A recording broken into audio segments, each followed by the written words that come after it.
নমস্কাৰ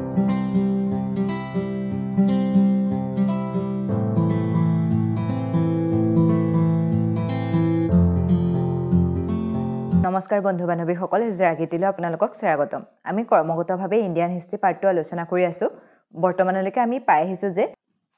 চালুক্য বংশৰ ৰজাসকলে যেতিয়া বতাপীত ৰাজধানী পাতি শাসন কৰি আছিলে, সেই সময়ত সেই বংশৰ ৰজা কীৰ্তিবৰ্মন দ্বিতীয়ক ৰাজকোটসকলৰ এজন সামন্ত প্ৰভুৱে আক্ৰমণ কৰি কীৰ্তিবৰ্মনক হত্যা কৰে আৰু তাৰ পাছতে সেই চালুক্য বংশৰ জেগাত ৰাজকোট বংশৰ প্ৰতিষ্ঠা হয়। ঠিক আছে, আপোনালোকে অলপ বুজি পাবৰ কাৰণে এনেকৈ দি দিছোঁ। আমি পাইছিলোঁ চালুক্য বতাপী ৰজাসকলে শাসন কৰি আছিলে। তাৰ প্ৰথম ৰজা আছিলে জয়সিং আৰু শেষৰ ৰজা আছিলে কীৰ্তিবৰ্মন। এই কীৰ্তিবৰ্মন দ্বিতীয়কৈ ৰাজকোটৰ এজন সামন্ত প্ৰভু, তেওঁলোকে সামন্ত হৈ আছিলে আৰু সেই সামন্ত এজন প্ৰভু দন্তি দুৰ্গই হত্যা কৰে আৰু সেই চালুক্যৰ জেগাত আমাৰ ৰাজকোট বংশ প্ৰতিষ্ঠা হয়। আৰু চালুক্যসকলৰ প্ৰথম ৰাজধানী আছিলে বতাপী আৰু সেইদৰে ৰাজকোটসকলৰ প্ৰথম ৰাজধানী আছিলে মনখেদ। দক্ষিণ ভাৰতৰ এই জেগাটোতে চালুক্য আৰু ৰাজকোটসকলে শাসন কৰিছিলে। তাৰপাছত চাব, যেতিয়া চালুক্যৰ ৰাজধানী বতাপী আছিলে, সেই সময়ত পল্লৱ বংশৰ ৰজাসকলে শাসন কৰি আছিলে। তেওঁলোক সমসাময়িক আছিলে, মানে চালুক্য বতাপীৰ সমসাময়িক আছিলে আৰু তেওঁলোকে এই জেগাখিনিত শাসন কৰি আছিলে। ঠিক আছে, ইয়াত পল্লৱ বংশ আৰু চোল বংশই শাসন কৰিব। আৰু এইফালে তলৰ ফালে আছিলে মদুৰাই, যিজন এজন চোল শাসকে মদুৰাই আক্ৰমণ কৰি মদুৰাই কোনটো উপাধি গ্ৰহণ কৰিছিলে। ৰাজকোটসকলে যেতিয়া শাসন কৰি আছিলে, তেওঁলোকৰ কৰ্ষ দ্বিতীয় নামৰ এজন ৰজা আছিলে আৰু সেই ৰজাজনৰ দিনতে এই যিসকল চালুক্য আছিলে বতাপীত শাসন কৰি আছিলে, তেওঁলোকে মানে সামন্ত হিচাপে জীৱন যাপন কৰি আছিলে। তেওঁলোক তেতিয়া ৰজা হৈ নাছিলে ৰাজকোটসকলে শাসন কৰোঁতে। তাৰে এজন সামন্ত তেলেব দ্বিতীয়ই এই কৰ্ষ দ্বিতীয়ক আক্ৰমণ কৰে আৰু আক্ৰমণ কৰি পুনৰ সেই একে জেগাটোতে, মানে এইখিনি জেগাটোতে পুনৰ আকৌ চালুক্য বংশৰ প্ৰতিষ্ঠা কৰে। সেই চালুক্য বংশৰ প্ৰথম ৰজা আছিলে তেলেব দ্বিতীয় আৰু শেষৰ ৰজা আছিলে সোমেশ্বৰ চতুৰ্থ। ঠিক আছে, আৰু এই চালুক্য বংশৰ সমসাময়িককৈ এই য'ত পল্লৱ বংশই শাসন কৰি আছিলে, তাত চোলসকল আহিছিলে। চালুক্য বংশৰ ৰজাসকলে যেতিয়া ৰাজধানী কল্যাণী পাতিছিলে, তেতিয়া তেওঁলোকৰ সমসাময়িককৈ চোলসকলে শাসন কৰিছিলে। চোলসকলৰ প্ৰথম ৰজা আছিলে বিজয়ালয়, দ্বিতীয় চোল ৰাজ্য প্ৰতিষ্ঠা কৰিছিলে বুলি আদিত্যক কোৱা হয় আৰু শেষৰ ৰজা আছিলে ৰাজেন্দ্ৰ কীৰ্তি। পাছত আৰু এই জেগাখিনি মানে পল্লৱ আৰু চোলে য'ত শাসন কৰি আছিলে, সেই জেগাখিনি সৰু সৰু ভাগত ভাগ হৈ যায়। আৰু এইফালে মানে আমাৰ পশ্চিমবংগৰ ফালে তেওঁলোকৰ সমসাময়িককৈ পাল বংশৰ ৰজাসকলে শাসন কৰি আছিলে। আমি যে পাইছিলোঁ চোল বংশৰ এজন ৰজা ৰাজেন্দ্ৰ প্ৰথমে পশ্চিমবংগ আক্ৰমণ কৰি গংগাৰ পানী লৈ গৈছিলে। তেওঁ গংগাৰ পানী লৈ গৈ গংগাই কোন উপাধি গ্ৰহণ কৰিছিলে, সেই সময়ত মানে পাল বংশইও শাসন কৰি আছিলে। আমি এতিয়া আজিৰ ভিডিঅ'ত এতিয়া পাল বংশৰ কথা পঢ়িম। আৰু শেষত গড় বংশৰ ৰজাসকলে পেংগীত ৰাজধানী পাতি শাসন কৰিছিলে আৰু সেই বংশৰ ৰজা আছিলে বিষ্ণুবৰ্ধক। মানে আপোনালোকে চাব, এই চালুক্য বতাপী থাকোঁতে পল্লৱ আছিলে, তেওঁলোকৰ সমসাময়িক। চালুক্যৰ পাছত শাসন কৰিলে ৰাজকোটসকলে, ৰাজকোটৰ পাছত আকৌ আহিলে চালুক্য, আকৌ চালুক্যৰ সেতু বংশ শেষ হোৱাৰ পাছত আহিলে চালুক্য বেংগী আহিলে আৰু সেই চালুক্য কল্যাণীৰ সমসাময়িককে চোলসকলে শাসন কৰিছিলে আৰু এইফালে পালসকলে শাসন কৰিছিলে।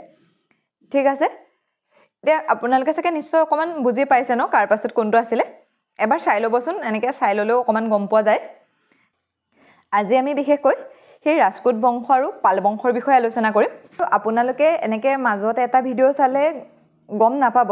হিষ্ট্ৰী পঢ়োঁতে গোটেই ক্ৰমান্বয়ে পঢ়িব লাগে। আপোনালোকে যেতিয়া আগৰখিনি চোৱা নাই তেতিয়া চাই ল'ব আৰু চাই ল'লে গম পাব মানে কোনটোৰ পাছত কোনটো আহিছে, তেতিয়া বুজি পাবলৈও সহজ হ'ব। ৰাজকোট বংশ আমি এতিয়ালৈকে পাই আহিছোঁ, কেইবাবাৰো কোৱা হৈছে। দন্তি দুৰ্গ নামৰ এজন সামন্ত প্ৰভুৱে 753 খ্ৰীষ্টাব্দত চালুক্য বংশৰ ৰজা কীৰ্তিবৰ্মন দ্বিতীয়ক হৰুৱাই আৰু তাত জেগাত ৰাজকোট বংশ প্ৰতিষ্ঠা কৰে আৰু তেওঁলোকৰ ৰাজধানী আছিলে মনখেদ। এই বংশৰ ৰজাসকল আছিলে দন্তি দুৰ্গ। ফাৰ্ষ্ট তেওঁ আছিলে প্ৰতিষ্ঠাপক ৰজা। তাৰপাছত ৰজা হৈছিলে কৃষ্ণ প্ৰথম। এওঁ এলোৰাত কৈলাশ মন্দিৰ বনাইছিল। একদম ইম্পৰ্টেণ্ট হয় দেই, কোনে কৈলাশ মন্দিৰটো বনাইছিল। আৰু এই মন্দিৰটোৰ এটা বৈশিষ্ট্য হৈছে মানে এনেকুৱা ডাঙৰ পাহাৰ আছিলে ন, সেই ডাঙৰ পাহাৰটো কাটি কাটি তাত বনোৱা। এনেকৈ ডাইৰেক্ট এনেকৈ ইটা শিল বালি এনেকৈ বা কিবা দি বনোৱা নহয়, পাহাৰটো কাটি কাটি বনোৱা হৈছিলে। এইটো তেওঁৰ সময়তে সম্পূৰ্ণ হৈ যোৱা নাছিলে, তেওঁ সেইটো ষ্টাৰ্ট কৰিছিলে, মানে এইটো বনাওঁতে প্ৰায় 80 বছৰমান সময় লাগিছিলে। অ'কে, তেওঁৰ পাছৰ ৰজা হৈছিলে ধ্ৰুৱ। এওঁ পনৌজ অধিকাৰ কৰিবৰ বাবে ত্ৰিপক্ষীয় সংঘাতত ভাগ লৈছিলে। এই ত্ৰিপক্ষীয় সংঘাত মানে কি হৈছে, আমি যেতিয়া উত্তৰ ভাৰত পঢ়িছিলোঁ তেতিয়া পাইছিলোঁ যে বৰ্ধক বংশৰ শেষৰ ৰজা আছিলে হৰ্ষবৰ্ধন তেওঁলোকৰ ৰাজধানী আছিলে কনৌজ আৰু সেই কনৌজত মানে সকলোৱে অধিকাৰ হৰ্ষবৰ্ধনৰ পাছত তাত শ্ৰেষ্ঠ শাসক নাছিলে তেওঁলোকে য'তে ত'তে সৰু সৰু টুকুৰা হৈ শাসন কৰি আছিলে ধৰক তেওঁলোকৰ সামন্ত টাইপত শাসন কৰি আছিলে তেতিয়া এইফালে গুজৰাটত থকা প্ৰতিহাৰ বংশ আৰু এই ৰাজকোট বংশ আৰু পশ্চিমবংগৰ পাল বংশই কনৌজ অধিকাৰ কৰিবলৈ গৈছিলে সেই তিনিফালৰ পৰা যে আক্ৰমণ হৈছিলে সেইকাৰণে সেইটো ত্ৰিপক্ষীয় সংঘাত বুলি কয় এই ৰাজকোটসকল পাল বংশসকল জিকা নাছিলে তেওঁলোকে আক্ৰমণ কৰিছিলে শেষত প্ৰতিহাৰ বংশই কনৌজ অধিকাৰ কৰিছিলে আমি যেতিয়া প্ৰতিহাৰ বংশ পঢ়িম তেতিয়া গম পাম এই ত্ৰিপক্ষীয় সংঘাতটোত ভাগ লৈছিলে ধ্ৰুৱই আৰু প্ৰতিহাৰ বংশৰ কোনে ভাগ লৈছিলে যেতিয়া প্ৰতিহাৰ বংশ পঢ়িম তেতিয়া ক'ম বা পাল বংশৰ কোনে ভাগ লৈছিলে সেইটো পাল বংশ পঢ়োঁতে ক'ম এতিয়া আপোনালোকে মনত ৰাখিব এই ৰাজকোট বংশৰ কোনে ভাগ লৈছিলে ধ্ৰুৱ নামৰ যিজন ৰজা আছিলে তেওঁ এই ত্ৰিপক্ষীয় সংঘাতত ভাগ লৈছিলে ঠিক আছে এই ত্ৰিপক্ষীয় সংঘাত প্ৰায় 200 বছৰমান চলিছিলে মানে ধৰক কোনোবা এজনৰ মন গ'ল যুদ্ধ কৰিলে আকৌ হাৰিলে জিকিলে তেনেকৈ গ'ল আকৌ কোনোবা এজনে কৰিলে আকৌ হাৰিলে জিকিলে এনেকৈ 200 বছৰমান চলিছিলে তাৰপাছত আহিলে আমুক বৰ্ষ নামৰ এজন ৰজা তেওঁ এজন বিদ্বান আছিলে তেওঁ মানে বহুত গুণী জ্ঞানী শিক্ষিত আছিলে তেওঁ নিজকে ত্ৰিপক্ষীয় সংঘাতৰ পৰা আঁতৰাই আহিছিলে মানে তেওঁ ত্ৰিপক্ষীয় সংঘাতত যোৱা নাছিলে আমুক বৰ্ষক ৰাজকোট বংশৰ পুনৰ নিৰ্মাতা বুলি কোৱা হয় আৰু তেওঁ ফাৰ্ষ্ট জৈন ধৰ্ম গ্ৰহণ কৰিছিলে ইয়াৰ উপৰিও তেওঁ নিজে গুণী জ্ঞানী থকাৰ উপৰিও তেওঁৰ ৰাজসভাতো দগ্ধ পণ্ডিতৰ সমাহাৰ ঘটিছিলে সেইসকলৰ ভিতৰত পোন ৰংগ অন্যতম আছিলে তাৰপাছৰ ৰজা হৈছিলে ইন্দ্ৰ তৃতীয় তেওঁৰ সময়ত আলমচুৰি নামৰ এজন লোক আহিছিলে মানে যেনেকৈ ভাস্কৰ বৰ্মনৰ সময়ত কোন আহিছিলে হিউৱেন চাং এজন বিদেশী ভ্ৰমণকাৰী আহিছিলে আলমচুৰি আৰু তেওঁ বতাহৰ কথা বৰ্ণনা কৰিছিলে মানে বতাহ কোনফালৰ পৰা কোনফালে যায় তেওঁ আৱিষ্কাৰ কৰা নাছিলে তেওঁ সেইটো বৰ্ণনা কৰিছিলে মানে কি হয় সেইটো তেওঁ ডিটেইলছত লিখিছিলে ঠিক আছে কাৰ সময়ত আহিছিলে ইন্দ্ৰ তৃতীয়ৰ সময়ত তাৰপাছত আহিলে কৃষ্ণ তৃতীয় এওঁ মনত আছেনে বাৰু আমি যেতিয়া চোল শাসকসকল পঢ়িছিলোঁ চোল শাসকৰ এজন আছিলে পাৰান্তক প্ৰথম আৰু তেওঁ মদুৰাই আক্ৰমণ কৰি মদুৰাই কোন উপাধি গ্ৰহণ কৰিছিলে কিন্তু তেওঁ সেই পাৰান্তক প্ৰথমে ৰাজকোটসকলকো আক্ৰমণ কৰিছিলে মই কৈছিলোঁ আৰু সেই ৰাজকোটসকলৰ এই কৃষ্ণ তৃতীয়ক আক্ৰমণ কৰিছিলে কিন্তু কৃষ্ণ তৃতীয়ৰ হাতত পাৰান্তক হাৰিছিলে আৰু এই বিষয়ে উত্তৰ মেৰু অভিলেখত লেখা আছে আৰু এওঁলোক শক্তিশালী আছিলে এওঁলোক শক্তিশালী থকাৰ কাৰণে কি হৈছিলে ইয়াৰ আগত যোনটো চালুক্য বংশ আছিলে সেই চালুক্য বংশৰ ৰজাসকলে সামন্ত হিচাপে জীৱন যাপন কৰি আছিলে যাতে তেওঁলোকে সুবিধা পালেই আকৌ নিজৰ ৰাজ্যখন উদ্ধাৰ কৰিব পাৰে কিন্তু এওঁলোকৰ সময়ত পৰা নাছিলে আৰু শেষত যেতিয়া কৰ্ষ দ্বিতীয় ৰজা হৈছিলে সেই কৰ্ষ দ্বিতীয় ৰজা হওঁতে চালুক্যৰ এজন সামন্ত আছিলে তেলুপ দ্বিতীয় আৰু সেই তেলুপ দ্বিতীয়ই পুনৰ আক্ৰমণ কৰে ৰাজপুতসকলৰ ওপৰত আক্ৰমণ কৰি চালুক্যৰ ৰাজধানী উদ্ধাৰ কৰে চালুক্যৰ ৰাজধানী কল্যাণীত স্থাপন কৰে ঠিক আছে আৰু এই কৰ্ষ দ্বিতীয়ই হৈছে ৰাজকোট বংশৰ শেষৰ ৰজা এতিয়া হওঁ পাল বংশলৈ আমি এতিয়া পাল বংশটো পঢ়োঁতে অসমৰ পৰা চাম এই পাল বংশৰ ৰজাসকলে বৰ্তমানৰ পশ্চিমবংগত শাসন কৰি আছিলে আমি যেতিয়া অসম হিষ্ট্ৰী পঢ়িছিলোঁ তেতিয়া আমি তাত পাইছিলোঁ এটা শালস্তম্ভ বংশ নামে বংশ পাইছিলোঁ সেই বংশটোৰ প্ৰতিষ্ঠাপক আছিলে শালস্তম্ভ আৰু সেই বংশৰে এজন ৰজা আছিলে হলম্ভা এই হলম্ভাৰ সময়ত এই পাল বংশটো যিটো আমি এতিয়া পাল বংশ পঢ়িম সেই পাল বংশটোৰ ফ্ৰম হৈছিলে আৰু আমাৰ অসমতো শালস্তম্ভ বংশৰ পাছত পাল বংশ হৈছিলে কিন্তু সেই পাল বংশটো একে পাল বংশ নহয় এই পাল বংশটো নহয় মানে দেই সেই যেতিয়া হলম্ভাৰ সময়ত পাল বংশৰ ফ্ৰম হৈছিলে তাৰ পাছত গৈ পাল বংশৰ যেতিয়া ৰজা জয়পালে শাসন কৰি আছিলে তেতিয়া এজন বংগৰ পাল বংশৰ ৰজা আছিলে ৰামপাল আৰু ৰামপালৰ সেনাপতিয়ে অসম আক্ৰমণ কৰিছিলে অসম আক্ৰমণ কৰি আমাৰ অসমৰ পাল বংশৰ জেগাত দখল কৰিছিলে আৰু এই পাল বংশই গৈ শেষত আমাৰ অসমতো শাসন কৰিছিলে সেইসকলৰ ভিতৰত প্ৰথম আছিলে বৈদ্যদেৱ যি উত্তৰ গুৱাহাটীত যিটো বৈদ্যগড় নামেৰে গড় পাওঁ সেই পাল বংশৰে নিদৰ্শন আছিলে এওঁলোকে বিশেষকৈ বৌদ্ধ ধৰ্ম মানিছিলে আৰু ইয়াৰ প্ৰমাণ হিচাপে তেজপুৰৰ শ্ৰীসূৰ্য পাহাৰত থকা বৌদ্ধ স্তূপবোৰৰ কথা ক'ব পাৰি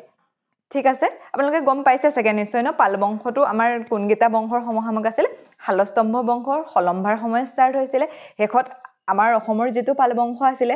যাৰ প্ৰথম ৰজা আছিলে ব্ৰহ্মপাল সেই বংশৰে জয়পালা নামৰ লোকজনক ৰামপালৰ এজন সেনাপতি বৈদ্যদেৱে হত্যা কৰি তাত পাল বংশৰ প্ৰতিষ্ঠা কৰিছিলে আৰু কামৰূপত এই পাল বংশটোৰ প্ৰথম ৰজা আছিলে বৈদ্যদেৱ আৰু তেওঁৰ উত্তৰ গুৱাহাটীত বৈদ্যগড় নামেৰে এটা গড় আছে আৰু তেজপুৰৰ শ্ৰীসূৰ্য পাহাৰত বৌদ্ধ স্তূপ আছে ঠিক আছে এতিয়া আমি এই পাল বংশটোৰ বিষয়ে আলোচনা কৰিম গোপাল এই বংশৰ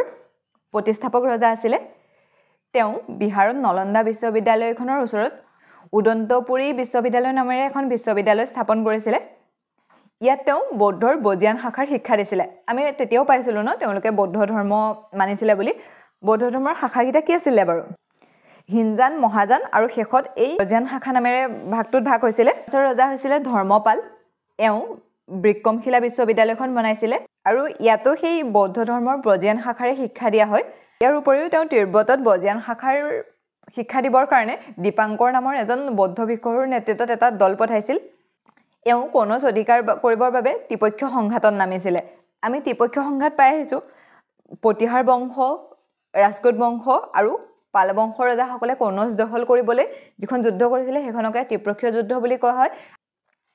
যেতিয়া ৰাজকোট বংশ পঢ়িছিলো তেতিয়া পাইছিলো তাৰ কোন ৰজাই ভাগ লৈছিলে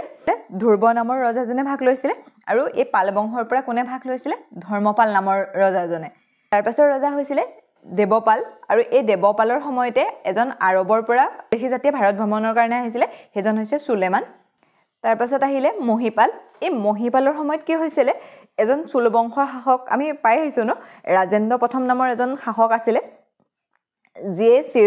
গোটেই শ্ৰীলংকাখন জিকিছিলে আৰু তেওঁ অলপ গংগা পানীৰ দৰকাৰ হৈছিলে কাৰণে এওঁৰ ওপৰত আক্ৰমণ কৰিছিলে এই মহিপালৰ ওপৰত আক্ৰমণ কৰি তেওঁক যুদ্ধত হৰুৱাই পেলাই গংগাৰ পানী লৈ গৈছিলে কিন্তু পাছত তেওঁকে প্ৰতিষ্ঠা কৰিলে তেওঁ গংগা পানী নিয়াৰ পাছত আৰু বেলেগ ইয়াত শাসন কৰা নাই তেওঁ গংগাৰ পানী লৈ গৈছিলে আৰু পাছত এই মহিপালকে শাসনত বহুৱাই গৌড়ৰ পাল বংশৰ শেষৰজন ৰজা আছিলে মদন পাল ইয়াৰ পাছত আৰু পাল বংশটো সৰু সৰু কিছুমান সামন্তত ভাগ হৈ যায়